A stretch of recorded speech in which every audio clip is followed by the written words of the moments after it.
नमस्कार दोस्तों, स्वागत है आपका स्टडी फॉर सिविल सर्विसेज में। फ्री वीडियो के लिए चैनल को तुरंत सब्सक्राइब कर लीजिए और नोटिफिकेशन को जरूर ऑन कर लेना। हमारा फ्री वाला टेलीग्राम ये वाला ग्रुप जरूर से जरूर ज्वाइन कर लीजिएगा। दोस्तों, एंशिएंट इंडियन हिस्ट्री के रिवीजन के इस क्रम में इस समय हम मौर्यन डायनेस्टी को यानी मौर्यन एम्पायर को देखने वाले हैं। और मौर्यन एम्पायर की शुरुआत होती है चाणक्य और चंद्रगुप्त से। यहाँ आचार्य चाणक्य का नाम साथ में जुड़ा रहता है और इसलिए जुड़ा है क्योंकि उनके मार्गदर्शन, उनके गाइडेंस के बिना चंद्रगुप्त मौर्य कुछ भी नहीं कर पाता। तो ये चीजें हम देख रहे हैं। और पिछले वाले वीडियो लेक्चर में इस चिन्ह के बारे में चर्चा हुई थी। यह भारत का राजकीय चिन्ह है, भारत सरकार का प्रतीक है। इसके नीचे लिखा हुआ है सत्यमेव जयते। ये अशोक स्तंभ से लिया गया है। उसके ऊपरी भाग पर जो टॉप है उसका, उस पर ये 4 सिंह जो है ये सावधान मुद्रा में बैठे हुए हैं और नीचे ये अशोक चक्र बना हुआ है और इसके किनारे ये पशु बने हुए हैं, जैसे कि आप घोड़े को देख रहे हैं। इसके अलावा ये बैल है। इस प्रकार के पशुओं का यहाँ पर अंकन किया गया है और नीचे लिखा हुआ है सत्यमेव जयते। ये जो ध्येय वाक्य है, मतलब यहाँ पर ये वाक्य के तौर पे लिखा हुआ है, तो ये कहाँ से लिया गया है? ये मुंडकोपनिषद से लिया गया है और इस वाक्य का मतलब होता है सत्य हमेशा विजयी होता है या सत्य की ही विजय होती है। ये चीजें यहाँ नीचे कुछ और इंफॉर्मेशन है, देख लीजिए। A representation of lion capital of Ashok executed around 250 BCE, the emblem of India. ये इसके बारे में इंफॉर्मेशन है। आइए वापस चलते हैं। ये काफी गौरवशाली है। The Maurya empire, Maurya empire के बारे में कहा गया है। इसका जो समय है वो 322 से लेकर 185 BCE तक चलता है। मतलब ये इतने समय तक भारत पर रूल करते हैं। Ruled by the Mauryan dynasty. यहाँ पर मौर्य जो डायनेस्टी है उसका शासन होता है। वाज जियोग्राफिकली, यहाँ आप देखिए, was geographically intensive and powerful political and military empire in ancient India. मतलब ये सिर्फ राजनैतिक तौर पे ही मजबूत नहीं थे, बल्कि इनकी जो सैन्य शक्ति थी यानी मिलिट्री पावर थी वो भी काफी ज्यादा इंप्रूव थी और काफी ज्यादा स्ट्रांग भी थी।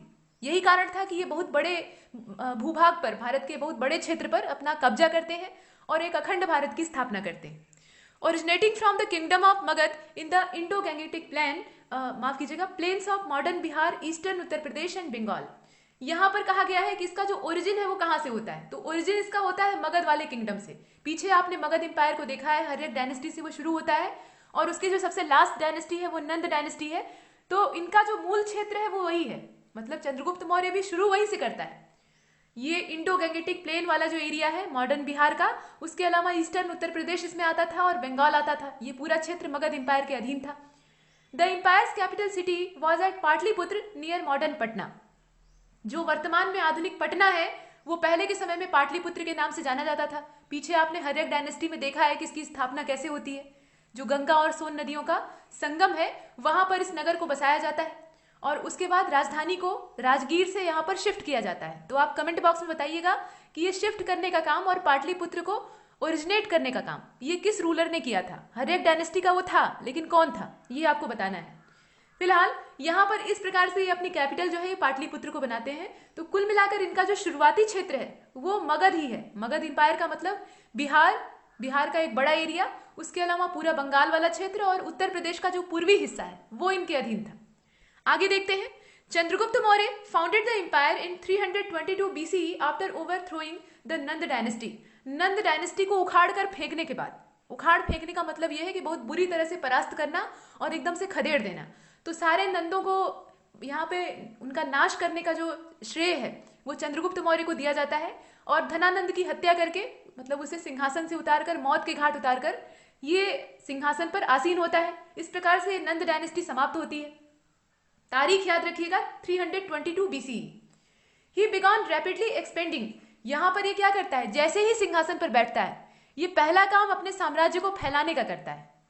ये ऐसा नहीं करता कि जो मगध डायनेस्टी बनी बनाई से मिली हुई है, मतलब मगध का जो पूरा क्षेत्र है वो इसके अधीन आ जाता है। क्योंकि वहां का रूलर जो है वो इसी के द्वारा पराजित किया जाता है, तो स्वाभाविक बात है कि चंद्रगुप्त मौर्य के हाथ में पूरी सत्ता आ जाएगी। तो ये ऐसी कोशिश नहीं करता है कि मगध को ही लेकर संतुष्ट हो जाए। इसका जो दृष्टिकोण है वो थोड़ा और बड़ा रहता है। कहा जाता है ना कि अपने विचारों को हमेशा ऊंचा रखिए, जो सपने आप देखिए उसको हमेशा ऊंचे देखिए, बड़े देखिए। तो अगर आप बड़ा सपना देखेंगे तो उसके एवज में आपको उससे थोड़ा कम भी अगर मिलेगा तब भी आप खाली हाथ नहीं रहेंगे। और अगर आप सपना ही छोटा देखेंगे, ड्रीम ही आपके बहुत स्मॉल क्वालिटी के होंगे, तो उसका नतीजा क्या होगा, आपके हाथ कुछ नहीं लग पाएगा। तो चंद्रगुप्त मौर्य का जो पॉइंट ऑफ व्यू था वो बहुत फैला हुआ था, व्यापक था, और ये दृष्टिकोण उसे अपने गुरु से मिला था। और इसी के चलते वो जब मगध साम्राज्य पर कब्जा करता है तो उसके बाद अपने साम्राज्य को फैलाने के लिए एकदम जी जान से लग जाता है। यहाँ आप देख रहे हैं ना, रैपिडली शब्द का इसीलिए यूज किया गया है। ये अपने एक्सपेंड करने का जो काम है उसको शुरू करता है, और ये जो पावर है इसकी, ये westward across central and western India. सबसे पहले ये निशाना बनाता है जो सेंट्रल इंडिया है और जो वेस्टर्न इंडिया है उसको। वेस्टर्न इंडिया ये वही क्षेत्र है जो कि ग्रीक और ईरानियन जो आक्रमण होते हैं उनसे प्रभावित होता है, तो यहाँ पर भी ये अपना अधिकार साबित करने की कोशिश करता है। अब आइए देखते हैं आगे क्या होता है। Local power had been disturbed by westward withdrawal of Alexander the great. Alexander the great के आक्रमण से वहां की जो लोकल शक्तियां थी, मतलब जो वेस्टवार्ड वाला पार्ट है जहां पर चंद्रगुप्त मौर्य अपना अधिकार करने का ख्वाब देख रहा था, वो क्षेत्र कमजोर हो चुका था। कमजोर इसलिए हो चुका था क्योंकि सिकंदर ने वहां हमला करके जो वहां के देशज राजा थे, लोकल किंग्स थे, उनको पराजित कर दिया था। और उसके बाद मैसिडोनियन और पर्सियन जो अटैक होते हैं उससे वो और ज्यादा जीर्ण हो जाता है। By 316 BCE, the empire had fully occupied northwestern India, defeating and conquering the steppes left by Alexander। और उसके बाद क्या होता है, चंद्रगुप्त मौर्य रुकता नहीं है, वो तुरंत अवसर का लाभ लेता है। शत्रु अगर कमजोर पड़ गया है तो ये आपके पास गोल्डन अपॉर्चुनिटी है कि आप जाकर उसके राज्य को ग्रैब कर लीजिए, और वही चीज होती है। यहाँ पर 316 BCE में ये तुरंत ही वहां पर हमला बोलकर, उसी के आसपास का क्षेत्र है, मतलब समय भी वही है, इसमें ये पूरा जो नॉर्थ वेस्टर्न इंडियन पार्ट है उसको अपने राज्य में मिला लेता है। यहाँ जहाँ सिकंदर के अवशेष छूट गए थे उसको ये रिमूव कर देता है। ये हमने देखा। इसके बाद कुछ और चीजें हैं। Chandragupta Maurya is considered as one of the greatest emperor of India. Chandragupta Maurya को भारत के जितने इंपरर हुए हैं, सम्राट हुए हैं, उनमें ग्रेटेस्ट माना जाता है, यानी सबसे महान माना जाता है। वैसे तो हम कहते हैं कि अशोक महान, लेकिन अशोक महान भले ही रहा हो, महान शब्द उसके साथ बाद में जुड़ा, जब कलिंग की जीत हासिल करता है और उसके बाद जब बुद्धिज्म की ओर झुकाव उसका होता है तो उसके नाम के आगे महान शब्द जुड़ जाता है। उससे पहले वो क्या था, एक निरंकुश शासक था जो कि एकदम युद्ध पर युद्ध करता था और सबको मौत के घाट उतारते हुए बस उसे अपना लक्ष्य चाहिए होता था। यहाँ पर चंद्रगुप्त मौर्य के बारे में वो चीज नहीं थी। इसके पास बना बनाया साम्राज्य नहीं था, हजारों की संख्या में दुश्मन थे। सिर्फ एकमात्र इनका जो अपना था वो चाणक्य के रूप में इसका गुरु था। मतलब चाणक्य के अलावा कोई साथी नहीं था इसके पास, और उसके बदौलत, मतलब सिर्फ आत्मविश्वास के बूते और चाणक्य के मार्गदर्शन के बूते, ये उतने बड़े नंद साम्राज्य को ढहाने का साहस करता है। और जब उसे ढहा लेता है तो उसके बाद भी उसकी कठिनाइयां कम नहीं होती हैं। इसके दरबार में अभी भी नंद डायनेस्टी के बहुत सारे वफादार शामिल होते हैं, और वो इसके लिए आए दिन षड्यंत्र करते हैं। आए दिन कुछ न कुछ जो अंदर घटनाएं हैं वो होती रहती हैं। और इसी के चलते जो आचार्य चाणक्य हैं वो चंद्रगुप्त मौर्य को थोड़ी थोड़ी मात्रा में जहर खिलाते हैं, छोटे पर से ही, बच्चे पर से उसे पाले रहते हैं, उसे प्रशिक्षित किए रहते हैं, तो उसे जहर खिला के अभ्यास करवाते हैं थोड़ा थोड़ा। इससे क्या होता है, उसके अंदर विष प्रतिरोधक क्षमता डेवलप हो जाती है। और बाद में आप सुनेंगे, आगे देखेंगे कि मौर्यन साम्राज्य जो है उसमें विषकन्याओं का रिवाज पैदा होता है। ये विषकन्याएं जो है ये जहर बुझी होती थी, इनके नाखून तक और पूरे शरीर में जहर होता था। लड़कियों को छोटी उम्र से जहर खिलाकर पाला जाता था, जैसे चंद्रगुप्त मौर्य को पाला गया था। और इसी के चलते वो बड़े होने पर इतनी विषैली हो जाती थी कि अगर अपने नाखूनों से किसी को खरोच दें तो वो भी मृत्यु को प्राप्त हो जाए।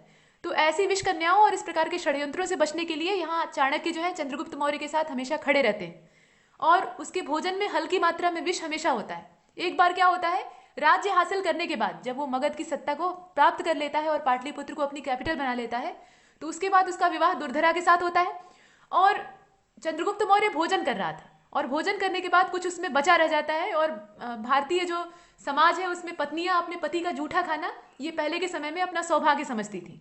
ये अच्छी बात है या नहीं ये विवाद का विषय है, लेकिन वो ऐसा मानती थी। तो दुर्धरा क्या करती है, जो बचा हुआ भोजन रहता है सोचती है कि वेस्ट होगा तो उसको खा लेती है, और उस समय वो गर्भवती रहती है।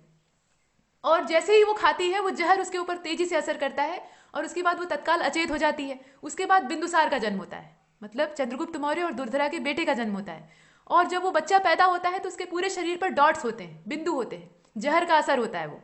तो इतना तेज जहर था कि वो दुर्धरा को एकदम से बेकार कर देता है, जबकि चंद्रगुप्त मौर्य उसका सेवन रोज करता था। तो इस प्रकार की जो षड्यंत्र वाली गतिविधियां हैं वो यहाँ दिखाई देंगी। लेकिन चंद्रगुप्त मौर्य एक छत्र शासक के तौर पर या चक्रवर्ती सम्राट के तौर पर उभरता है।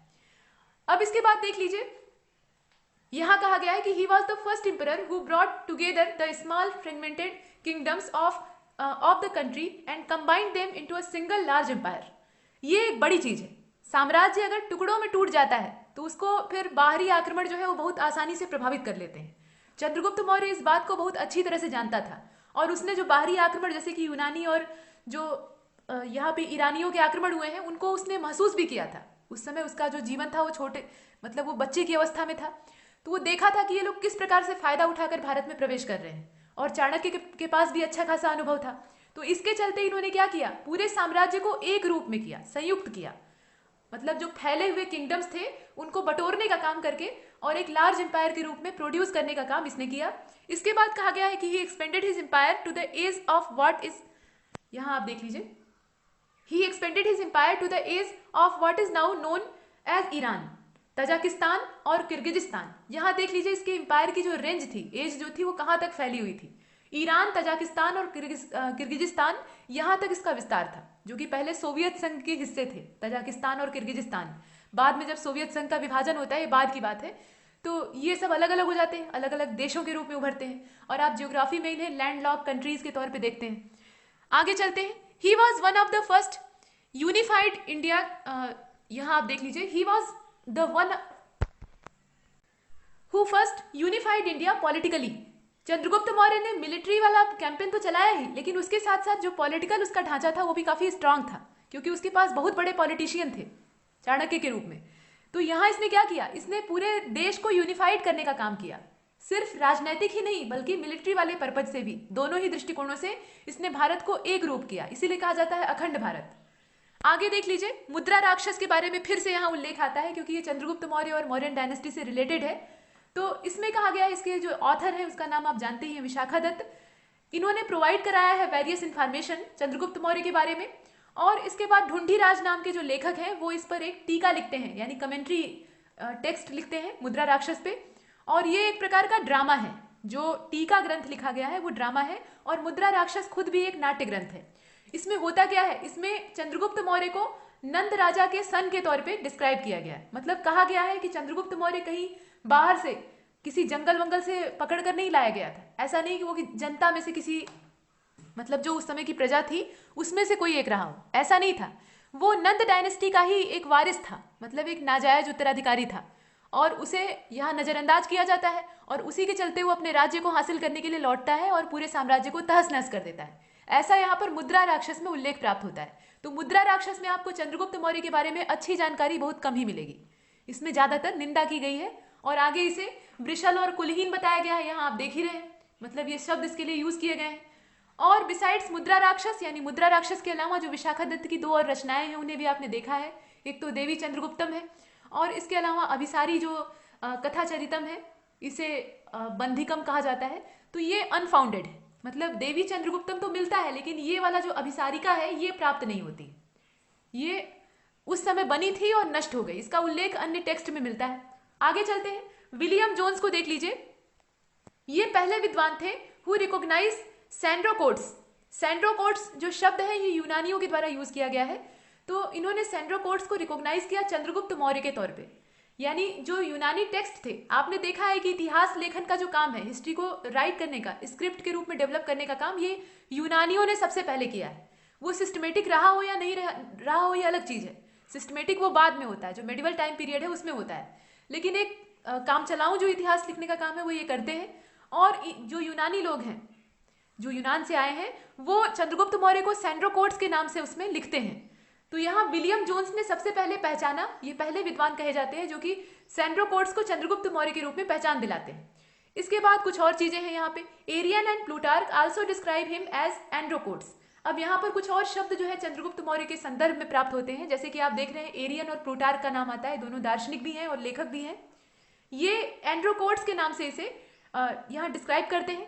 जस्टिन जो है, जस्टिन कौन है, ये ग्रीक राइटर है, ये डिस्क्राइब करता है the meeting of Sandrocottus and Alexander the great. मतलब सैंड्रोकोट्स जो था इसने अलेक्जेंडर द ग्रेट के साथ मीटिंग की थी, यानी इनकी मुलाकात हुई थी, जबकि पीछे आपने देखा कि दोनों की मुलाकात नहीं होती है। सिकंदर का समकालीन कौन था, धनानंद था, ये चीजें। इसके बाद कौटिल्य के बारे में जानना यहाँ आवश्यक है, तो देख लीजिए, Kautilya had an unforgettable contribution in the establishment of Mauryan dynasty. मतलब ये अविस्मरणीय योगदान देते हैं मौर्यन डायनेस्टी के एस्टेब्लिशमेंट में। कौटिल्य को अगर निकाल दिया जाए तो मौर्यन डायनेस्टी कुछ नहीं थी। शुरुआत यही करते हैं, हालांकि बाद में जब ये नींव तैयार कर देते हैं तो उस पर अशोक शासन करता है।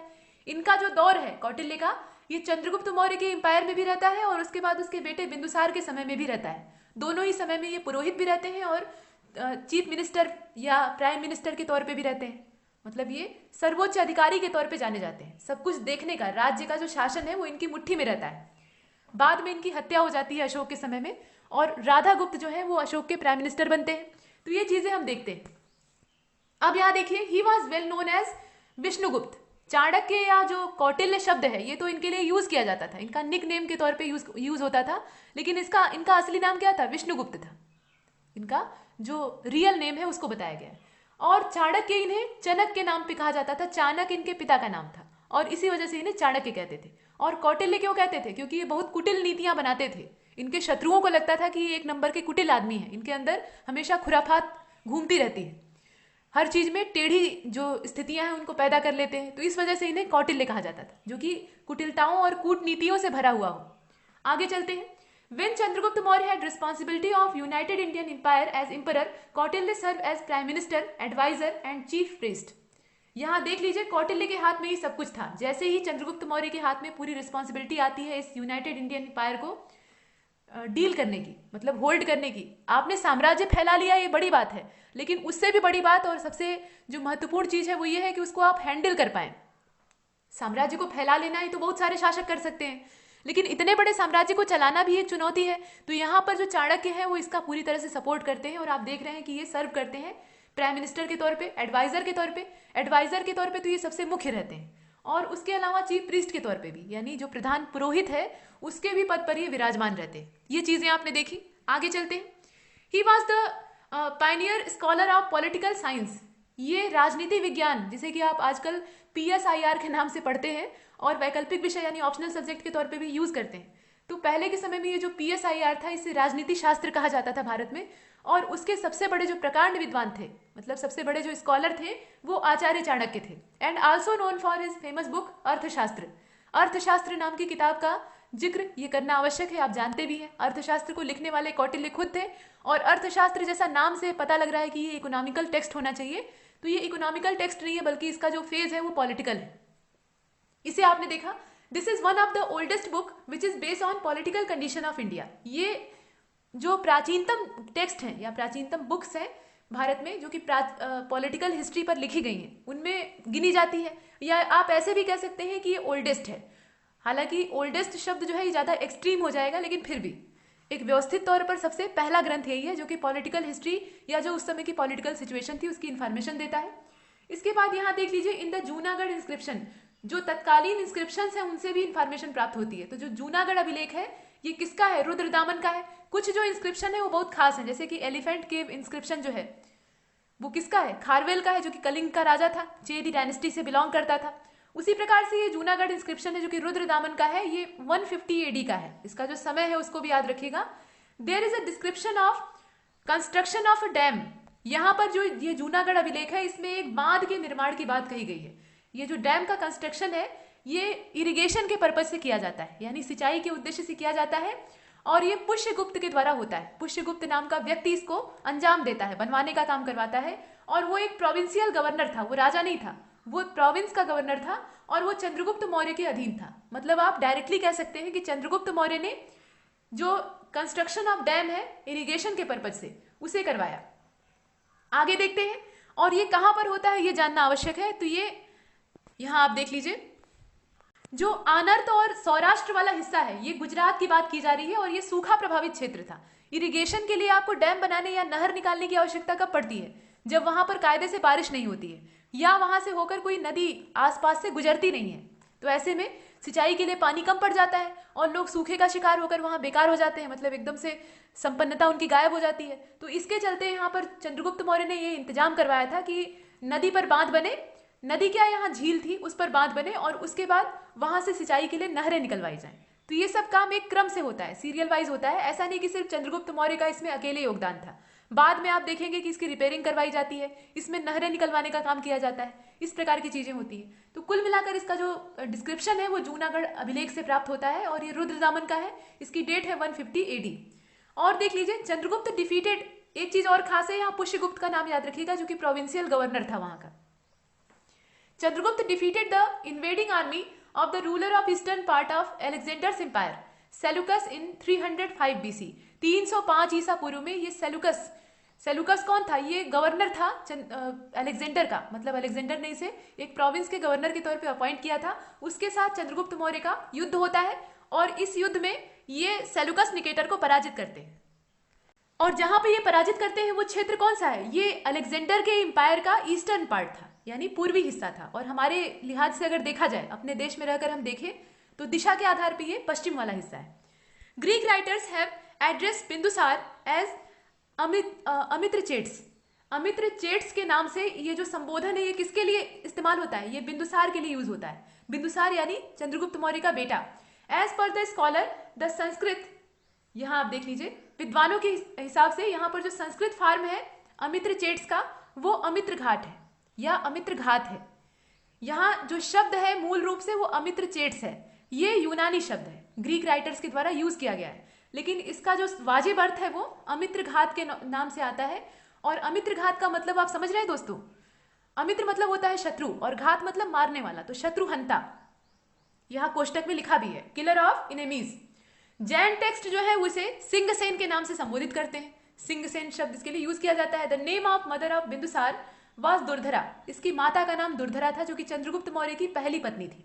बाद में और विवाह भी होते हैं। अकॉर्डिंग टू दिव्यावदान, दिव्यावदान जो है एक बुद्धिस्ट टेक्स्ट है, इसके हिसाब से there was a revolt in Takshashila.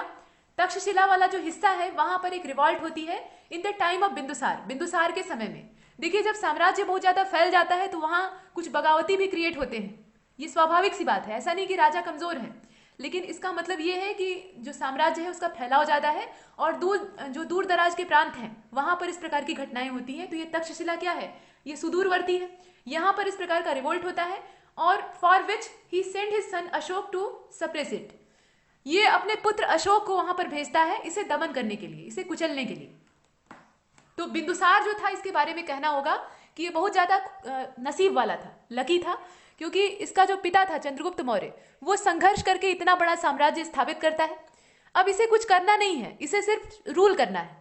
हालांकि ये चाहता तो अपने साम्राज्य को और फैलाता, लेकिन ऐसा ये करता नहीं है। कुछ जगह उल्लेख प्राप्त होता है कि ये आक्रमण वगैरह करता है, लेकिन ज्यादा समय ये रास रंग में बिताता है। बाद में इसका जो बेटा है अशोक वो काफी योग्य निकलता है और वो अनेक विजय अभियानों को अंजाम देता है और अंत में वही राजा बनता है। तो यहाँ इतने योग्य बेटे, इसके कई बेटे थे, उसमें से अशोक भी एक था। तो इतने योग्य पुत्रों और इतने योग्य पिता के होते हुए बिंदुसार को कुछ खास हाथ पैर हिलाने की आवश्यकता नहीं थी। तो लोग इसके बारे में कहते हैं कि ये चांदी का चम्मच लेकर पैदा हुआ था।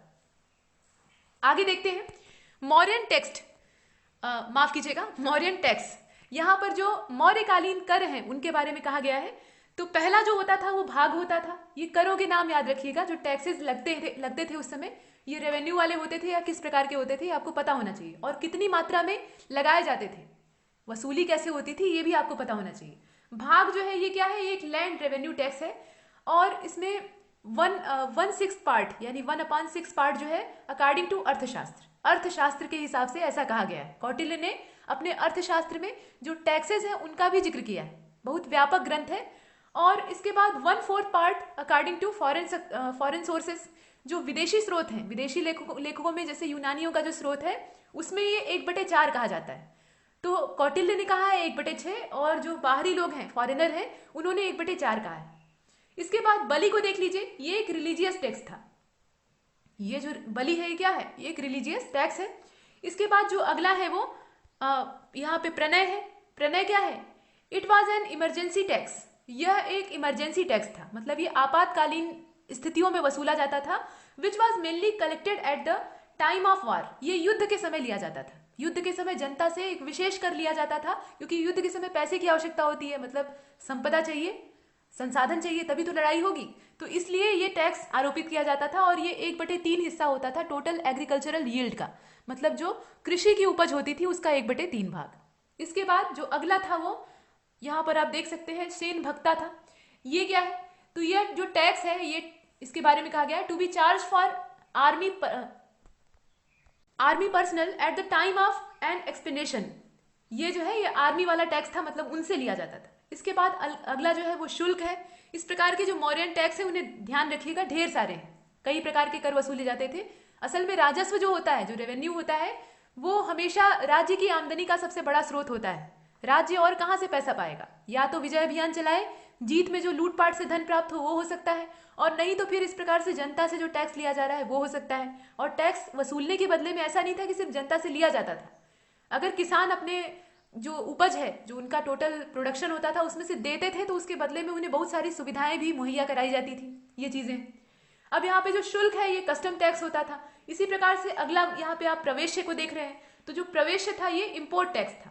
यहाँ ट्रांसपोर्टेशन का जो काम होता था उसमें इम्पोर्ट टैक्स को प्रवेश्य कहा जाता था। और निष्क्रम्य कर जो है, इसका नाम निष्क्रम्य है, तो निष्क्रम्य का मतलब होता है बाहर जाना, और इसलिए ये एक्सपोर्ट का टैक्स था। इसी प्रकार से वर्तनी था, ये टोल टैक्स था, टोल प्लाजा पर वसूला जाता था, चुंगी कर इसे आप कह सकते हैं। इसके बाद व्याजी कर है, तो व्याजी कर जो था ये परचेज और सेल टैक्स था। इसके बाद यहाँ पे आप पिंडकारा को देख रहे हैं। ये जो पिंडकारा है ये taxes to be collected at once from entire village. ये ऐसा कर होता था, मतलब इस प्रकार का टैक्स था जो कि पूरे गांव से वसूला जाता था सिर्फ एक बार। इसके बाद जो अगला है उसे आप देख रहे हैं रज्जु कर। ये जो रज्जु कर था ये क्या था? तो लैंड फॉर माफ कीजिएगा, टैक्स फॉर लैंड मीजरमेंट। जमीन की नपाई की एवज में कुछ देना पड़ता था। जमीन की नाप तोल होती थी, मतलब मीजरमेंट होता था। और मीजरमेंट क्यों होता था? तो मीजरमेंट इसलिए किया जाता था ताकि उस पर अनुमानित एक जो टैक्स है उसको थोपा जा सके। लगान को वसूलने के लिए जमीन का आकार प्रकार पता होना चाहिए, उसके आधार पर अनुमान लगाया जाता था कि इतना यहाँ से प्रोडक्शन हो सकता है, और उसी आधार पर उस किसान से कर वसूला जाता था। तो उस नपाई के लिए यहाँ रज्जु कर देना पड़ता था। ये चीजें हैं। इसके बाद मौर्यन रेवेन्यू इनकम जो है उसको देख लीजिए। पहला है दुर्ग, उसके बाद क्या है? राष्ट्र है, उसके बाद सेतु है, उसके बाद ब्रज है, फिर सीता है। तो एक क्रम से देखते हैं। पहले दुर्ग को देखिए, इनकम रिसीव फ्रॉम टाउन्स, जो टाउन से इनकम रिसीव होती थी उसको दुर्ग कहते थे। राष्ट्र जो है ये income receive from various districts, जो डिस्ट्रिक्ट्स यानी जनपद उस समय के होते थे, जिले, उनसे जो इनकम वसूली जाती थी या प्राप्त होती थी वो इस श्रेणी में आती थी। इसके बाद सेतु है, तो सेतु वाला जो क्षेत्र था ये रेवेन्यू इनकम के बारे में कहा जा रहा है। तो यह इनकम फ्रूट्स, फ्लावर्स और वेजिटेबल्स यानी जो वनस्पति उत्पाद होते हैं उनसे वसूली जाती थी या प्राप्त होती थी। इसके बाद ब्रज है, तो ब्रज वाली जो इनकम थी ये एनिमल्स से मिलती थी, पशुओं से प्राप्त होती थी, पशुधन के रूप में भी या पशु उत्पाद के रूप में भी। इसके बाद सीता है, तो ये सीता जो था ये क्या है? इनकम फ्रॉम स्टेट लैंड, जो स्टेट लैंड था उससे प्राप्त होने वाली इनकम को यहाँ सीता कहा जाता है। वैसे सीता शब्द का अर्थ होता है हल से खींची हुई रेखा। सीता जी का नाम इसीलिए सीता रखा गया क्योंकि वो जब महाराजा जनक और उनकी रानी हल चला रहे थे सूखा दूर करने के लिए, तो एक जमीन के अंदर दबे हुए घड़े से निकलती है, हल की रेखा वहां टकराती है और वहां जब खुदाई होती है तो घड़ा निकलता है, घड़े के अंदर बच्ची रहती है, तो इस प्रकार से उनका नाम रख दिया गया सीता। इसके बाद जो अगला है वो है उदक भाग। उदक भाग पे बहुत बार प्रश्न बन चुके हैं। ये इरिगेशन टैक्स था, मतलब ये सिंचाई कर है। और हिरण्य जो था ये कैश रेवेन्यू था, मतलब ये आयकर होता था। हिरण्य का वैसे तो मतलब होता है सोना, लेकिन यहाँ पर ये एक टैक्स है। इसके बाद कुछ और यहाँ पैराग्राफ दिया हुआ है उसको देख लेते हैं। अकॉर्डिंग टू स्ट्रैबो, और सिर्फ स्ट्रैबो नहीं, इसके अलावा एंटियोकस का नाम आ रहा है। तो स्ट्रैबो जो है वो राइटर है या दार्शनिक आप इसे कह सकते हैं। पहले के समय में जो फिलोसफर होते थे वही राइटर भी होते थे, लिखने का भी काम करते थे। तो स्ट्रैबो ने ऐसा कहा है कि एंटियोकस जो है वो डाइमेकस नाम का एक जो एम्बेसडर है वो बिंदुसार के कोर्ट में भेजता है। अकॉर्डिंग टू प्लिनी, अब यहाँ पर प्लिनी के हिसाब से, प्लिनी भी एक दार्शनिक और विद्वान है, इनके हिसाब से किंग ऑफ टॉलमी द्वितीय फिलाडेल्फस, यहाँ पे जो टालमी सेकेंड फिलाडेल्फस है ये इजिप्ट का राजा था, इजिप्ट का किंग था। ये डायनोसिस नाम के एक एम्बेसडर को मौर्यन कोर्ट में भेजता है। इस प्रकार से कुछ जो बाहरी एम्बेसडर हैं, राजदूत हैं, वो अपने राजा का संदेश लेकर यहाँ पर आते हैं। Bindusara demanded 3 item from ruler of Syria. Syria के राजा से, जिसका नाम था एंटियोकस, उससे बिंदुसार 3 आइटम्स की डिमांड करता है। और 3 आइटम कौन कौन से हैं? तो स्वीट वाइन है, ड्राई फिग्स है और इसके अलावा फिलासफर है। मतलब जो यहाँ पे अंगूर की शराब, जो कि मीठी शराब होती थी, उसकी डिमांड करता है, मदिरा।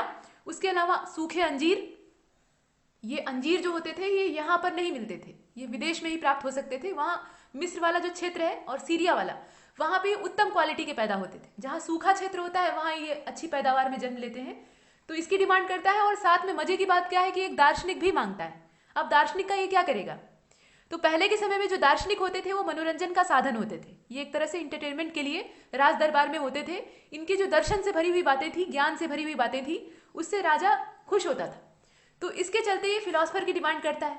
अब यहाँ पर जो एंटियोकस है सीरिया का राजा, वो बाकी दोनों चीजें तो भेज देता है, मतलब स्वीट वाइन और ड्राई फिक्स को भेज देता है, लेकिन फिलोसफर नहीं भेजता। वो कहता है कि फिलोसफर भेजने का हमारे राज्य में रिवाज नहीं है, हम दार्शनिकों का आदान प्रदान नहीं करते, ऐसा करके वो मना कर देता है। इसके बाद आगे देख सकते हैं आप, according to Buddhist evidence Ashoka was appointed as the viceroy of Avanti. Avanti का मतलब उज्जैनी वाले क्षेत्र की बात की जा रही है। During his father's reign, Ashoka को अवंती यानी उज्जैनी का वायसराय अपॉइंट किया जाता है, और ये उसके पिता के समय में ही होता है, पिता के शासन काल में ही होता है। Expect Assam and deep south the entire India was under Ashoka's empire. ये बताया जा रहा है कि आसाम वाला जो क्षेत्र है, यानी एकदम जो पूर्वोत्तर प्रांत है, उसमें आसाम वाला हिस्से को छोड़कर और इसके अलावा जो साउथ का एकदम दूर दराज वाला इलाका है, एकदम किनारा जो तटवर्ती हिस्सा है, उसको छोड़ के बाकी पूरा जो इंटायर इंडिया था वो अशोक के एम्पायर में मर्ज कर चुका था, यानी अशोक का साम्राज्य सबसे बड़ा था। हालांकि हमने पीछे देखा है कि चंद्रगुप्त मौर्य का भी साम्राज्य कम बड़ा नहीं है, लेकिन अशोक का और बड़ा था। Ashoka set on the throne of Magadh around 269 BC। Ashoka जो है ये मगध के सिंहासन पर बैठता है 269 ईसा पूर्व में। देखिए, चंद्रगुप्त मौर्य ने साम्राज्य को फैलाने का काम किया, शुरुआत वही करता है और वो काफी हद तक फैलाता है। अशोक की भी प्रवृत्ति जो है वो चंद्रगुप्त मौर्य की जैसी ही होती है, बल्कि उससे भी ज्यादा ये आक्रामक रहता है और अपने दादा के बनाए हुए साम्राज्य को ये और ज्यादा विस्तृत करता है। अशोक के पास तो एक अपॉर्चुनिटी थी कि इसका साम्राज्य पहले से बना हुआ था, तो बचा खुचा जो चंद्रगुप्त मौर्य का सपना है उसको ये पूर्ण करने का काम करता है। लेकिन दिक्कत यहाँ तब होती है जब ये बुद्धिज्म को अपना लेता है, और जैसे ही ये बुद्धिज्म को अपना लेता है, इसके जितने भी उत्तराधिकारी हैं वो एकदम निहत्थे हो जाते हैं, और यहाँ से मौर्यन एम्पायर डिक्रीज होने लगता है। अशोक अगर अपनी पुरानी नीतियों पर रहा होता, मतलब हिंसक रहा होता, यहाँ अहिंसा की बुराई नहीं की जा रही है, लेकिन आप खुद सोच लीजिए कि अगर राजा किसी साधु की तरह बर्ताव करने लगे तो उसका साम्राज्य कितने समय तक रहेगा। और यही कारण था कि यहाँ जो मौर्यन एम्पायर है कमजोर होने लगता है जैसे ही ये बौद्ध धर्म की ओर झुकता है और अपने धर्म प्रचार का काम शुरू कर देता है। एम्पायर कमजोर पड़ता है और धीरे धीरे उसमें बिखराव पैदा होता है, और बाद वाले जितने सक्सेसर आएंगे वो एकदम से अयोग्य सिद्ध होते हैं, और इसका फायदा फिर बाद वाले जो अन्य डायनेस्टीज हैं वो उठाने लगती हैं। तो इस प्रकार से फूट पड़ने लगती है, जो अखंड भारत का सपना था वो धुंधला होने लगता है, यहाँ धार्मिक उस पर मुलम्मा चढ़ जाता है। फिलहाल तो ये अवंती का गवर्नर अपॉइंट किया गया था, और इसके समय में काफी बड़ा जो साम्राज्य है वो फैल जाता है। इसे आप देख ही रहे हैं कि असम और जो दूर दराज का दक्षिण वाला इलाका है उसको छोड़ दिया जाए तो पूरा भारत इसके कब्जे में था, और इस सिंहासन पर बैठता है 269 BC में, लगभग अपने 100 भाइयों की हत्या करने के बाद इसका राज्याभिषेक होता है, क्योंकि बिंदुसार कतई नहीं चाहता था कि अशोक राजा बने। हालांकि उसके पुत्रों में सबसे ज्यादा योग्य, सबसे ज्यादा काबिल जो था वो अशोक ही था, लेकिन अशोक जो था ये बगावती स्वभाव का था। ठीक वही स्थिति थी जो शाहजहां और औरंगजेब वाली आप बाद में देखेंगे।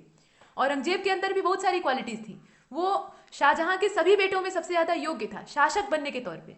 वैसे तो दारा शिकोह को आप देखेंगे तो वो भी योग्य था, लेकिन वो विद्वान था, अच्छा राजा नहीं था। औरंगजेब के अंदर प्रशासक बनने के सारे गुण थे, लेकिन उसकी जो महत्वाकांक्षाएं थी वो भारी पड़ती थी, और वही चीज यहाँ भी है। अशोक की महत्वाकांक्षाएं उसे बगावत करने के लिए विवश करती थी, और इसी वजह से बिंदुसार उसे नापसंद करता था और अपनी दूसरी पत्नी के बेटे को यहाँ ज्यादा प्रायोरिटी देता था। आगे देखते हैं, यहाँ आप देख लीजिए, in his inscription everywhere he is called Devanam Piya. Devanam पिय या देवानाम प्रियदर्शी, ये जो शब्द है ये अशोक के लिए उसके लगभग सभी अभिलेखों में, मतलब कई जगह पे बहुत सारे स्थानों पर प्राप्त होता है। इसका मतलब क्या है? बिलव्ड ऑफ गॉड्स, यानी देवताओं का प्रिय। Ashok announce the logical and practical धर्म नीति या धम्म नीति, इसी को कहा जाता है। बौद्ध अगर भाषा में देखें तो धम्म कहा जाएगा और वैसे धर्म कहा जाता है। तो अपनी धर्म नीति का प्रचार प्रसार या उसका जो ऐलान है लॉजिकल तरीके से, वो अशोक ने किया। To be follow by his pupil easily, जो कि उसके अनुयायियों के द्वारा आसानी से फॉलो किए जा सके। ऐसी ये धम्म नीतियां नहीं थी कि बहुत ज्यादा कठिन हो जाए, इनमें आसानी थी। अशोक का जो धम्म था वो बेस किस चीज पर करता था? तो ये एथिकल प्रिंसिपल पर बेस करता था। अशोक का धम्म, इस पर प्रश्न बन सकते हैं, यहाँ अशोक के धम्म पर क्वेश्चन बनते हैं। तो इसका जो बेस था उसको याद रखिएगा, इसकी जो धम्म नीति थी वो हमेशा इथिकल प्रिंसिपल पर, यानी नैतिक जो सिद्धांत थे उस पर आधारित थी। Which were not related to any community, जो कि किसी भी कम्युनिटी से रिलेट नहीं करती थी, but declared for the welfare of humanity. इसमें मानवता के कल्याण की बात कही गई थी। आपने देखा कि जब कलिंग का युद्ध होता है, अशोक का वो अंतिम विजय अभियान होता है, तो उसमें बड़े पैमाने पर मार काट होती है। स्वाभाविक है, इतना घमासान युद्ध होगा तो उसमें लड़ाई तो होगी ही, और लड़ाई होगी तो लोग मरेंगे।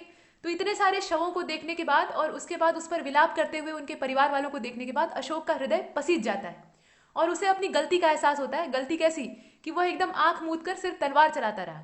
तो इसकी वजह से वो विरक्त हो जाता है और बाद में बौद्ध धर्म का उसे जब आहट मिलती है तो उस ओर वो झुकने लगता है, क्योंकि बुद्धिज्म में अहिंसा का जो कॉन्सेप्ट है वो सबसे ऊपर रखा जाता है।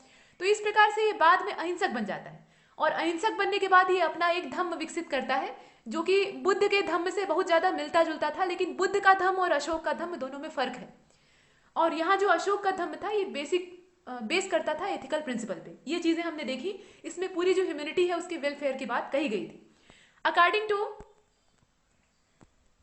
सिंघलीज फॉल्कलोर, मतलब यहाँ पर जो सिंघली दंत कथाएं हैं, सिंघल का मतलब समझ रहे हैं दोस्तों, श्रीलंका की बात कही जा रही है। तो जो श्रीलंकन कथाएं हैं ये सब दंत कथाएं हैं। दंत कथाओं का मतलब यह है कि इनका कोई प्रमाण नहीं है, ये सब काल्पनिक भी हो सकती है। तो इसमें कहा गया है कि दीपवंश, मतलब दो ग्रंथों का नाम आता है ना, दीपवंश और महावंश। इसमें जो सिंघल देश है उसका पूरा इतिहास प्राप्त होता है और वहाँ की जो सुनी सुनाई कहानियां हैं उनका वर्णन है। और ये दीपवंश और महावंश जो है ये बुद्धिस्ट टेक्स्ट से बिलोंग करते हैं। इसमें ये कहा गया है कि जो थर्ड बुद्धिस्ट काउंसिल है ये हेल्ड की गई थी पाटलिपुत्र में। आप जानते हैं कि 4 टोटल बुद्धिस्ट काउंसिल हुई है, उसमें से जो तीसरी वाली है उसका आयोजन पाटलिपुत्र में होता है और ये अशोक के समय में ही होता है, ये कहा गया है। और चेयरपर्सन इसका कौन था इस बुद्धिस्ट काउंसिल का, तो ये मोगलीपुत्तिस था, जो कि उस समय का फेमस बुद्धिस्ट मेडिकेंट था। मतलब ये बौद्ध भिक्षु भी था और बौद्ध दार्शनिक भी था। बाद में ये अपने नए पंथ का आविष्कार करता है, लेकिन वो बाद की चीज है। इस समय बुद्धिस्ट काउंसिल जो होती है उसमें ये अध्यक्षता करते हैं और समय किसका है, अशोक का है। स्थान जो है वो पाटलिपुत्र है। चारों जो बुद्धिस्ट काउंसिल है उनको याद रखिएगा, उनका जो प्लेस है वो भी, रूलर का जो रीजन है उसको भी, और उसके अलावा इसके प्रेसिडेंट को भी। आगे चलते हैं। यहाँ पर आपको एक बॉक्स दिखाई दे रहा है और बॉक्स में ये लिखा गया है कि Ashokan inscriptions describe the history of Ashok properly, मतलब अशोक के जो अभिलेख हैं वो अशोक के समय के इतिहास को काफी अच्छे तरीके से डिस्क्राइब करते हैं। The inscription can be divided into 3 classes. अब उसके ढेर सारे हैं, मतलब ढेर सारे जो इंस्क्रिप्शन है वो प्राप्त हुए हैं, तो उन्हें 3 क्लासेस में बांटकर हम यहाँ देखते हैं। 3 क्लासेस कौन कौन सी हैं, तो एक तो रॉक इंस्क्रिप्शन है जिसे कि पेट्रोग्राफ कहा जाता है। उसके बाद जो दूसरा है वो कॉलम इंस्क्रिप्शन है और तीसरा वाला जो है वो गुफा लेख है यानी केव इंस्क्रिप्शन है। इस प्रकार से 3 श्रेणियों में अभिलेखों की प्राप्ति होती है। अब देख लीजिए इसमें से जो पहला वाला है यानी जो पेट्रोग्राफ है यानी रॉक इंस्क्रिप्शन है, मतलब शिलालेख इसको कहा जाता है। इसमें 14 वेरियस इंस्क्रिप्शन जो है वो शामिल है, विच वर फाउंड इन एट, यहाँ आप देख सकते हैं, were found at 8 different places. यह जो 14 प्रकार के, मतलब विभिन्न प्रकार के इंस्क्रिप्शन प्राप्त हुए हैं जो कि रॉक इंस्क्रिप्शन की श्रेणी में आते हैं, ये 8 विभिन्न स्थानों से प्राप्त हुए हैं। शाहबाजगढ़ी, मानसेहरा, यहाँ जो स्थान का नाम है उसको देख लीजिए, यहाँ से प्रश्न बन सकता है। शाहबाजगढ़ी है, मानसेहरा है, कलसी है, गिरनार है, धौली है, इसके अलावा जौगढ़ है, येरगुड़ी है, सोपारा है। ये कुल मिलाकर 8 स्थान हैं। कौन कौन से हैं एक बार फिर से देख लीजिए, शाहबाजगढ़ी है, मानसेहरा है, कलसी है, इसके बाद गिरनार वाला आपने पीछे देखा है अभी, उसके बाद धौली है, जौगढ़ है, येरगुड़ी है और सोपारा है। Most of the inscription of Ashoka are written in Prakrit language and Brahmi script. ज्यादातर जो इंस्क्रिप्शन है, मतलब ज्यादातर जो अभिलेख हैं अशोक के, वो प्राकृत लैंग्वेज में लिखे गए हैं और उनकी जो स्क्रिप्ट है वो ब्राह्मी है। प्राकृत यहाँ लैंग्वेज का नाम है और जो उसकी लिपि है वो ब्राह्मी लिपि है। पीछे आपने अरमाइक और जो खरोष्ठी लिपि है उनको देखा है। Only 2 inscription, Shahbazgarhi and Mansehra, are in Kharoshthi script. अब यहाँ पर खरोष्ठी स्क्रिप्ट आ गई, तो ये किस संदर्भ में आई है, यहाँ शाहबाजगढ़ी और मानसेहरा जो अभिलेख है वो इसी शैली में या इसी स्क्रिप्ट में लिखा गया है। ऐसा क्यों है, क्योंकि ये पश्चिम वाला प्रभाव इस पर दिखाई देता है और ये जो खरोष्ठी लिपि है ये आर्माइक से डेवलप हुई है, तो इसका ज्यादा प्रसार पश्चिमोत्तर प्रांतों में ही होता है। इसके बाद 1 ruined inscription written in Aramaic script is found from Takshashila. एक टूटा फूटा, मतलब रूइंड किया हुआ, नष्ट किया हुआ जो अभिलेख है वो प्राप्त हुआ है, ये तक्षशिला से मिला है और इसकी भी जो स्क्रिप्ट है वो भी अरमाइक है। इसके बाद कुछ और चीजें यहाँ पे है। शर-ए-कुना, जिसे कि कंधार इंस्क्रिप्शन कहा जाता है। शर-ए-कुना क्या है, ये एक इंस्क्रिप्शन का नाम है जो कि कंधार अभिलेख के नाम से जानी जाती है। ये बाइलिंगुअल है यानी द्विभाषीय है, इसमें ग्रीक अरमाइक स्क्रिप्ट का यूज किया गया है। तो बाइलिंगुअल जो फॉर्मेट है वो उस समय भी चलता था। इसके बाद आगे चलते हैं। Ashok build the first hospital and herbal garden in India. Ashok ने पहला चिकित्सालय स्थापित करवाया और एक हर्बल गार्डन की स्थापना भारत में की। He founded hospitals, public garden and gardens for the growing of medicinal herbs. Ashok ने बहुत सारे भलाई के काम किए, लेकिन कब किए? कलिंग विजय के बाद किए, उससे पहले एक भी ऐसा काम नहीं दिखाई देता है। ये हॉस्पिटल बनवाता है, वो भी पहला हॉस्पिटल भारत का होता है चिकित्सालय के तौर पे। इसके बाद जो औषधि वाला बगीचा है, उद्यान है, हर्बल गार्डन, जहाँ पे औषधियाँ पैदा होती हैं, वो यहाँ लगवाता है। और इसके अलावा पब्लिक गार्डन भी बनवाता है, जहाँ पर लोग जाकर विश्राम कर सके या वहाँ के फलों को प्राप्त कर सके, इस प्रकार की चीज़ें। इसके बाद he also organize digging of wells and planting of tree for shades. Ashoka ने पेड़ लगवाने का काम किया, वृक्षारोपण का काम ये करता है पर्यावरण के अनुकूलन की दृष्टि से और जनता की भलाई के लिए। सड़क के दोनों किनारे ये पेड़ लगवाता है छाया के लिए। ऐसा क्यों करता है? क्योंकि आने जाने वाले जो राहगीर होते थे, वहां से गुजरने वाले लोग उसके नीचे रुककर विश्राम कर सके और उसके फलों को खाकर अपनी भूख मिटा सके। और उनकी प्यास बुझाने के लिए कुएं खुदवाने का काम भी ये करवाता है। इसके बाद Sri Lanka was not the part of Ashok territory. Ashok के साम्राज्य का हिस्सा श्रीलंका यानी जो सीलोन वाला हिस्सा है वो नहीं था। सीलोन को ही सिंघल द्वीप भी कहा जाता है। The second inscription of Ashok clarify that Chola, Pandya and Satiputra, इसके अलावा केरलपुत्र और ताम्रपर्णी, ये जो नाम आप देख रहे हैं ना, चोल का नाम है, मतलब चोल, चेर, पांडे, ये दक्षिण भारत वाले राज्य हैं। तो चोल, पांडे, सतीपुत्र, केरलपुत्र और उसके अलावा ताम्रपर्णी यानी श्रीलंका के बारे में कहा जा रहा है, were not the part of Mauryan region. ये मौर्यन रीजन यानी मौर्यन एम्पायर का हिस्सा नहीं थे। That's why they were called as states. ये जो है ये सुदूरवर्ती प्रांत कहे जाते थे, यानी एकदम सीमावर्ती तटवर्ती इलाके थे। और इसकी ओर अशोक ने कुछ खास ध्यान नहीं दिया, और जब तक उसका ध्यान इधर गया तब तक वो अहिंसा को अपना चुका था। तो ऐसे में मार काट वर्जित थी, तो ये इन इलाकों को जीतने का स्वप्न छोड़ देता है। ये चीजें हमने देखी। अब आगे चलते हैं। Some of the name of officials were found from the edicts of Ashoka which are mention below. यहाँ पर कुछ नाम दिए हुए हैं, जैसे कि युक्त है, इसके अलावा रज्जुक है और इसके बाद प्रादेशिका है। तो ये सब है क्या?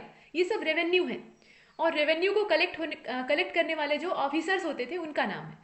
तो जो युक्त होता था या युक्ता होता था, ये क्या है? These in district officers who use to collect revenue, मतलब ये रेवेन्यू को कलेक्ट करने का काम करते थे डिस्ट्रिक्ट लेवल पर। इसके बाद रज्जुक है। रज्जुक जो था ये ऑफिसरों की कैटेगरी में ही आता था, और ये रूरल एरिया में अपॉइंट किया गया रहता था, मतलब इसकी जो नियुक्ति है वो रूरल पोर्शन में होती थी, जहां पर ये सर्वेक्षण का काम करता था, सर्वे करने का काम करता था। सर्वे किस प्रकार का होता था? तो वो रेवेन्यू रिलेटेड होता था। इसका जो सेक्टर है उसके बारे में कहा जा रहा है। इसके बाद प्रादेशिक का नाम आता है। It was a top official of the division. ये पूरे डिवीजन का सबसे टॉप ऑफिसर होता था। It can be compared with the current divisional commissioner. इसे वर्तमान में अगर पोस्ट से आप कंपेयर करना चाहें, मौर्यकालीन जो एडमिनिस्ट्रेशन है उसके बहुत सारे टुकड़े आपको वर्तमान जो ब्यूरोक्रेसी है उसमें देखने के लिए मिल जाएंगे। तो यहाँ जो डिविजनल कमिश्नर होता था उसके हैसियत का ये आदमी होता था। They use to perform the judicial work also. इसके हाथ में न्यायिक कार्य भी होते थे, मतलब ये न्यायिक अधिकार भी अपने पास रखता था। तो सोच लीजिए, एडमिनिस्ट्रेटिव राइट्स भी थे और इसके अलावा जो जुडिशियल राइट्स थे वो भी इसकी मुट्ठी में थे। तो ये काफी ज्यादा पावरफुल है। तो यहाँ 3 प्रकार के जो ऑफिसर्स हैं उनके नाम आप देख रहे हैं। युक्त है, उसके अलावा रज्जुक है और प्रादेशिक है। आगे चलते हैं। इसी क्रम में the convoy of merchants was called as Sarthava which is describe in Arthashastra by Kautilya. जो मर्चेंट्स का दल होता था, व्यापारियों का पूरा ग्रुप होता था, उसको सार्थवाह कहा जाता था। और इसके बाद इस प्रकार की जो डिस्क्रिप्शन है वो अर्थशास्त्र से प्राप्त होती है। सारनाथ का जो पिलर है ये कंस्ट्रक्टेड किया गया है अशोक के द्वारा। On the top of this pillar, इसे आपने पीछे देखा है अभी, जो अशोक स्तंभ था उसके ऊपर शेर बने हुए थे। भारत सरकार का ये राजकीय चिन्ह है, इसे आप देख चुके हैं। यहाँ उसी के बारे में कहा जा रहा है कि on the top of this pillar the shape of the lion is built which is the symbol of power. सिंह को बनाने का यानी शेर को बनाने का पर्पज क्या है? लायन जो है यहाँ पे पावर का सिंबल है, शक्ति का प्रतीक है। This replica is taken by the Indian government as its national sign, मतलब राजकीय चिन्ह के तौर पे, नेशनल साइन के तौर पे इंडियन गवर्नमेंट के द्वारा इसे एक्सेप्ट किया गया है। These pillars are the best example of modern architecture. और ये जो पिलर्स हैं, सिर्फ ये अकेला पिलर नहीं है, ये तो इसलिए खास है क्योंकि इससे हमारा जो भारत का सम्मान है वो जुड़ा हुआ है, लेकिन और भी ऐसे हैं। तो ये सब बेस्ट एग्जाम्पल है मॉडर्न आर्किटेक्चर के। इन 1837 James Prinsep became the first scholar who despaired Ashoka's inscription, मतलब अशोक का जो अभिलेख था, आप जानते हैं कि उसकी स्क्रिप्ट जो है वो ब्राह्मी है। तो ब्राह्मी लिपि में लिखे गए इस स्क्रिप्ट को या इस इंस्क्रिप्शन को पढ़ने का जो सबसे पहला काम है वो जेम्स प्रिंसेप के द्वारा किया गया 1837 में। मतलब ये पहले स्कॉलर थे ऐसा करने वाले। इनका नाम याद रखिएगा क्योंकि यहाँ से क्वेश्चन बनते हैं कि अशोक का अभिलेख पढ़ने में सबसे पहले सफलता किसको प्राप्त हुई थी। इसके बाद आगे चलते हैं। The edicts in Brahmi script mention a king Devanam Priyadarshi which Princep initially assumed was a Sri Lankan king.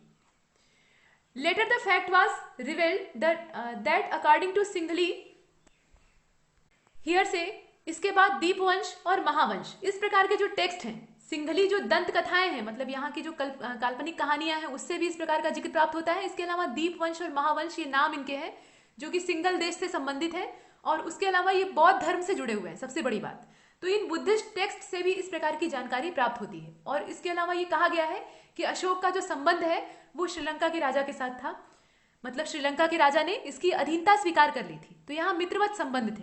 इसके बाद आगे चलते हैं। एट लास्ट इन 1915, यहाँ आप देख लीजिए, at last in 1915 Maski inscription जो कि कर्नाटक में है, finalize the name of Ashoka Kharoshthi script. यहाँ पर कुछ और चीजें कही गई हैं, पहले इसको देख लेते हैं।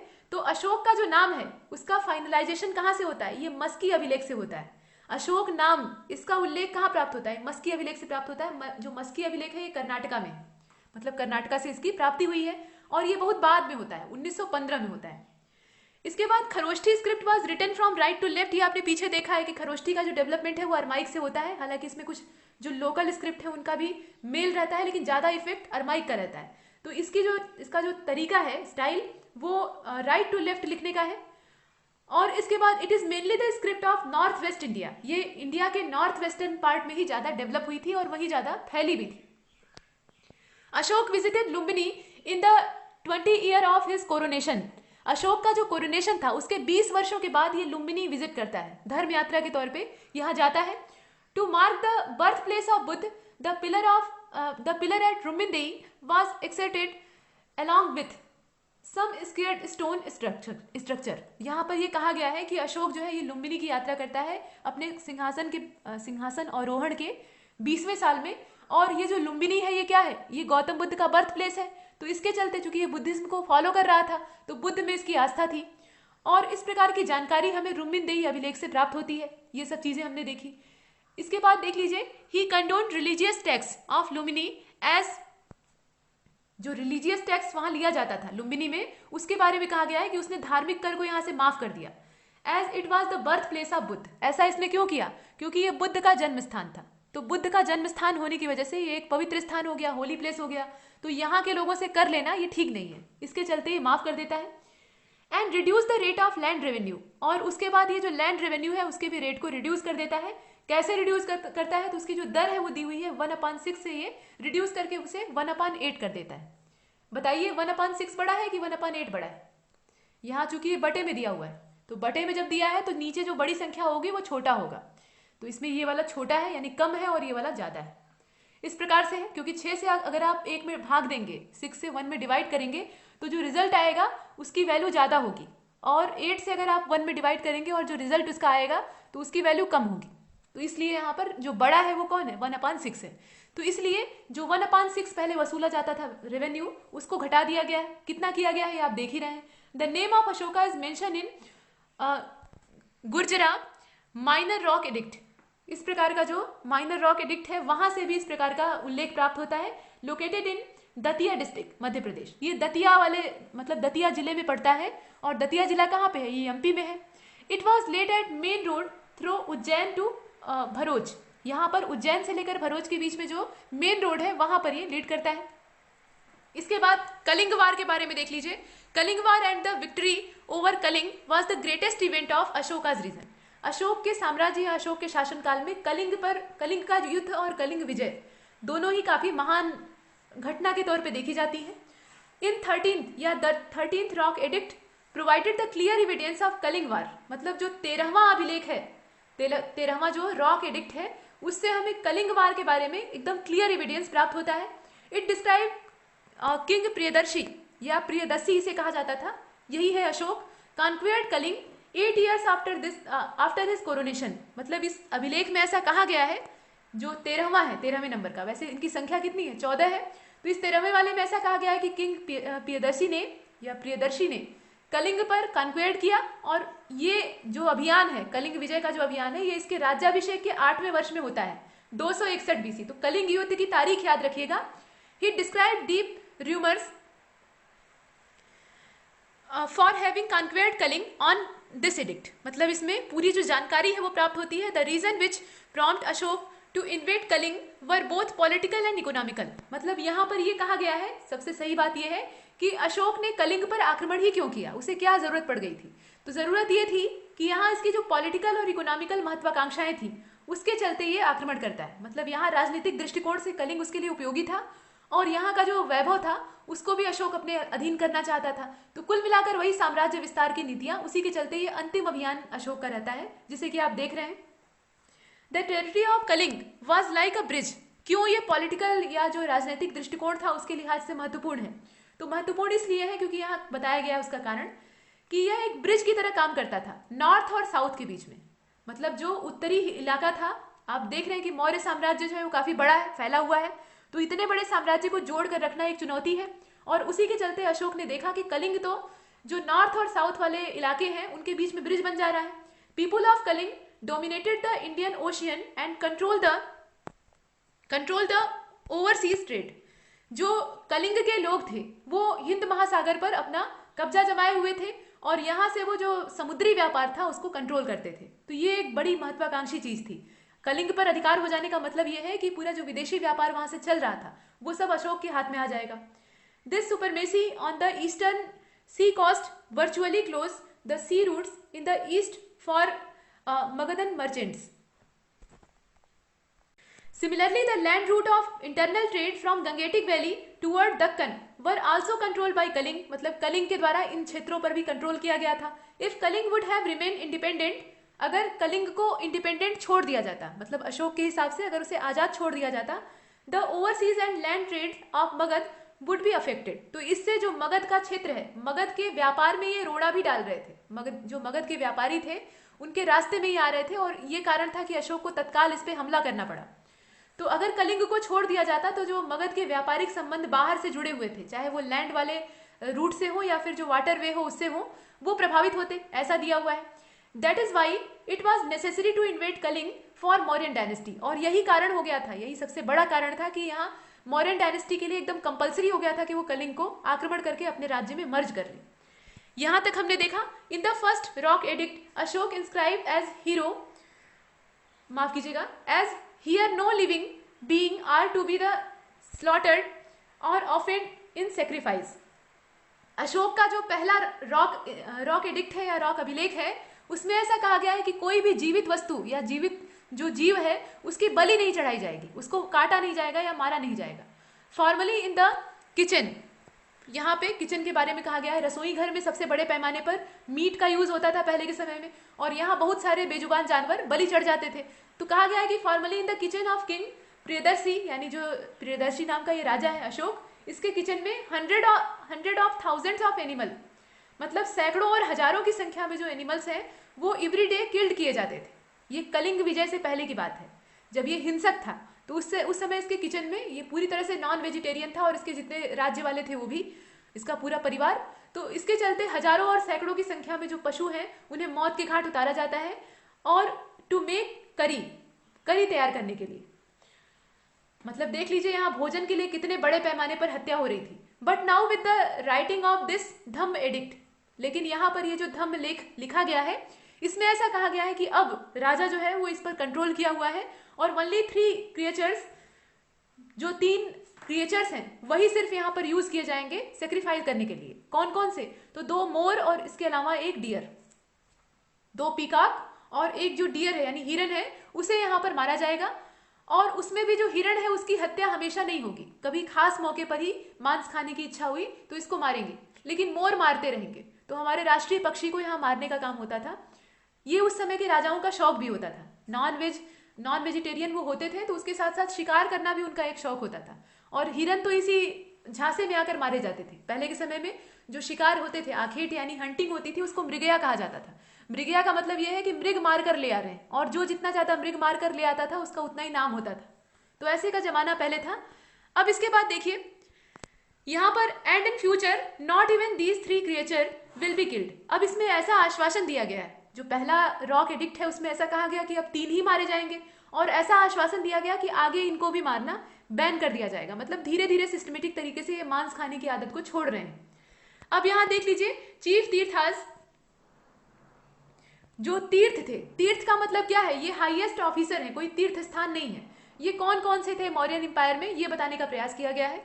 तो इनका नाम देख लीजिए, पहला जो था वो पुरोहित होता था, उसके बाद जो अगला था वो समाहर्ता होता था, फिर अगला जो था वो सन्निधाता था, इसी प्रकार से प्रदेष्टा था। ये सब नाम है, तो इन्हें देखते चलते हैं इनके काम के साथ। जो पुरोहित होता था ये head of the religious matter और प्राइम मिनिस्टर होता था, और इस पद पर चंद्रगुप्त मौर्य और बिंदुसार के समय में आचार्य चाणक्य ही विराजमान थे। बाद में अशोक के समय में उसका प्रधानमंत्री बनता है राधागुप्त, और वही उसका पुरोहित भी होता है, क्योंकि इनकी हत्या हो गई रहती है तब तक चाणक्य की। तो चलिए यहाँ देखते हैं, पुरोहित को हमने देखा। अब इसके बाद समाहर्ता को आप देख रहे हैं, ये रेवेन्यू डिपार्टमेंट का हेड होता था, यानी कर विभाग का ये मुखिया होता था। सन्निधाता जो था ये स्टेट ट्रेजर था, मतलब ये खजांची था राज्य का। इसके बाद प्रदेष्टा है, ये जज होता था क्रिमिनल कोर्ट का, यानी जो फौजदारी न्यायालय होते थे उसमें ये न्यायाधीश होता था। जबकि जो इसमें व्यवहारिक है, दो जो जजों का नाम है वो दिया हुआ है, दोनों ही जज हैं, न्यायाधीश हैं, लेकिन दोनों का जो सेक्टर है वो अलग अलग है। प्रदेष्टा जहां जो फौजदारी वाले मामले होते थे उनकी देखरेख करता था, वही जो व्यवहारिका होता था या व्यवहारिक होता था ये सिविल कोर्ट का जज होता था। इसके बाद जो अगला है वो दंडपाल है। तो जो दंडपाल था ये क्या था, the manager of military related activities, जो सैन्य संबंधी गतिविधियां थी उसकी देखरेख का संचालन का काम इसके पास होता था। इसके बाद नागरक होता था, ये प्रिंसिपल ऑफिसर होता था टाउन का। दौवारिक को देख लीजिए, दौवारिक जो है ये 8वां है, तो ये प्रिंसिपल ऑफिसर होता था इस प्रकार का कि जो मैनेज करता था मेंटेनेंस ऑफ रॉयल पैलेसेस, जो शाही महल था, रॉयल पैलेस था, उसके मेंटेनेंस का पूरा जिम्मा, पूरा जो होम डिपार्टमेंट था वो इसके पास रहता था। उसमें सब कुछ आता है, राजमहल के अंदर की जितनी भी गतिविधियां हैं वो दौवारिक के जिम्मे होती थी। इसके बाद आत्विक है, ये जो आत्विक या आत्विक होता था ये क्या था, तो ये प्रिंसिपल ऑफिसर था फॉरेस्ट डिपार्टमेंट का। आत्विक शब्द जो है ये फॉरेस्ट ऑफिसर के लिए यूज किए जाते हैं। इसके बाद यहाँ अगला जो है वो कर्मांतिक है। तो कर्मांतिक जो था ये इंडस्ट्रियल एक्टिविटी का हेड होता था, जितनी भी व्यावसायिक वाणिज्यिक गतिविधियां होती थी उसको ये नियंत्रित करता था। इसे हमने देखा। आगे चलते हैं। अब यहाँ पर फेमस हेड या चीफ ऑफिसर जो वेरियस डिपार्टमेंट को संभालते थे उनका नाम दिया हुआ है। तो पहला देख लीजिए, ये है पणयाध्यक्ष। पणयाध्यक्ष क्या करता था, तो ये चेयरमैन होता था कॉमर्स डिपार्टमेंट का, मतलब जो वाणिज्य विभाग था उसका ये हेड होता था। इसके बाद जो अगला है वो सूर्याध्यक्ष है। तो ये सूर्याध्यक्ष क्या था, ये एक्साइज डिपार्टमेंट को देखता था। इसी क्रम में सीता प्रधान है या सीताध्यक्ष भी इसको कहा जाता था। तो यह प्रेसिडेंट होता था स्टेट लैंड का। पीछे आपने देखा है कि मौर्यन एम्पायर में सीता शब्द जो है ये स्टेट लैंड के लिए यूज किया जाता है। तो वैसे ही उसका जो प्रधान होता था वो यहाँ का प्रेसिडेंट होता था। इसके बाद लक्षणाध्यक्ष है। तो लक्षणाध्यक्ष जो था ये मिंट का चेयरमैन होता था। मिंट मतलब टकसाल, जहां पर सिक्कों और मुद्राओं की ढलाई होती थी। इसके बाद ट्रेजरर जो होता था उसको कोषाध्यक्ष कहा जाता था। इसके जिम्मे खजाना होता था, ट्रेजरी होती थी। और अंत में अकाराध्यक्ष है। तो ये जो अकाराध्यक्ष था ये रिस्पॉन्सिबल होता था जितनी भी माइनिंग एक्टिविटीज होती थी उनका, यानी खनन से संबंधित गतिविधियों का। आपने पीछे देखा है जो नंद वंश का शासन था उसमें हमने देखा कि यहाँ पर माइंस होती थी। मगध वाले क्षेत्र में बहुत सारी लोहे और इस प्रकार की खनिजों की माइंस है। इससे ये जो साम्राज्य है काफी विस्तृत और समृद्ध हो जाता है। तो इन माइंस की देखरेख का जिम्मा ये अकाराध्यक्ष के जिम्मे होता था। इसे हमने देखा। आगे चलते हैं। इसके बाद कुछ और भी है, इनकी टोटल संख्या 12 है। यहाँ पे अक्ष पटलाध्यक्ष का नाम लिखा हुआ है। अक्ष पटलाध्यक्ष नाम थोड़ा क्लिष्ट है। ये जनरल अकाउंटेंट होता था। इसका जो पद था वो वर्तमान में अगर कंपेयर कीजिएगा तो जनरल अकाउंटेंट का होता था। इसके बाद जो अगला है वो द्योताध्यक्ष का है। तो ये जो द्योताध्यक्ष या द्योताध्यक्ष का था ये यहाँ पे द्यूताध्यक्ष होना चाहिए, ठीक है, ये द्यूत है। और द्यूत का जो स्पेलिंग होगा ना यहाँ पे dy होना चाहिए, यहाँ यच नहीं होना चाहिए। खैर, तो द्यूताध्यक्ष जो होता था, इसका द्यूत शब्द का मतलब क्या है, गैम्बलिंग यानी जुआ। तो ये जुए का इंस्पेक्टर होता था। मतलब उस समय जुआ खेलने का काम होता था, लेकिन उस पर निगरानी इस इंस्पेक्टर की होती थी। इसके बाद जो अगला है वो नवाध्यक्ष है। ये एनिमल इंस्पेक्टर होता था, यहां आप देख रहे हैं। इसके बाद सूनाध्यक्ष का नाम आता है। तो ये इंस्पेक्टर होता था स्लॉटर हाउस का, मतलब कसाई खाने, बूचड़ खाने का ये मुखिया होता था। चीफ ऑफ आर्म्स, इसे आयुधाध्यक्ष कहा जाता था। आयुध मतलब क्या होता है? हथियार, वेपन्स, और उसी से बना हुआ है आयुधाध्यक्ष। तो ये चीफ ऑफ आर्म्स होता था और आर्म फैक्ट्री का ये इंस्पेक्टर होता था, मतलब हथियारों को बनवाने का काम ये करता था, हथियारों के निर्माण का काम और जो बने बनाए हथियार है उनकी देख रेख का काम। पहले के समय में लोहे से जो हथियार बनते थे, पता लगता था एक युद्ध लड़ा गया, उसके बाद उन्हें ले जाकर जो शस्त्रागार है उसमें रख दिया गया। अब उसके बाद जब अगली लड़ाई का समय आता था तो उस समय तक उनमें जंग लग जाता था। बहुत सारे ऐसे हथियार होते थे जो कि जंग के शिकार हो जाते थे या किसी तरीके से टूटे फूटे रहते थे, तो उन सबको एकदम दुरुस्त रखने का जो जिम्मा है वो इसके पास होता था। इसके बाद जो अगला है वो पौतवाध्यक्ष है। तो जो पौतवाध्यक्ष था ये क्या करता था? ये इंस्पेक्टर होता था मेजरमेंट का, जो मेजरमेंट रिलेटेड मैटर्स होते थे उनका, मतलब माप तोल से संबंधित विभाग इसके जिम्मे होता था। ये हमने देखा। तो कुल मिलाकर इनकी संख्या जो है 12 है। ये उस समय के चीफ ऑफिसर्स होते थे जो कि अलग अलग डिपार्टमेंट को संभालते थे। दोस्तों, मौर्यन एम्पायर पर चर्चा आगे भी जारी रहेगी, क्योंकि अभी चंद्रगुप्त मौर्य के क्षेत्र को हमने देखा है, उसके बाद बिंदुसार और अशोक को एक क्रम से देखना बाकी है। लेकिन इस लेक्चर में इतना ही, और तब तक के लिए नमस्कार।